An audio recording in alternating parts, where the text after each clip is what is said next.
Hey, so from your military experience, what are some like key lessons or takeaways that you have that you now apply to your business? So I think perseverance is the word that comes to mind. I think in the military, you learned how to put up with the suck. And there's definitely a lot of suck that happens when you're first starting out in business. There's definitely a lot of those days that you wonder, why the heck did you do this? Was this a terrible idea?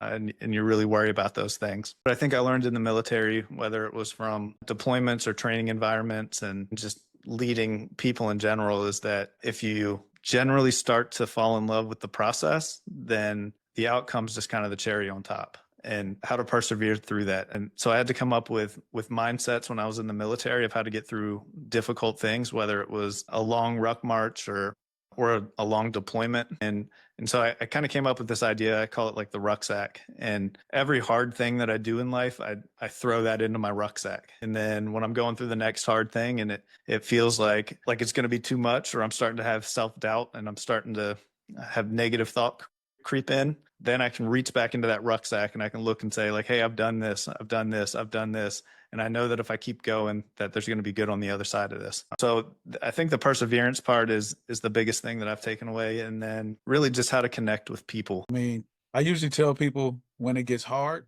you're closer to success. And you just kind of prove that with your rucksack theory is those things that you put in your rucksack are preparing you for your journey. So, man,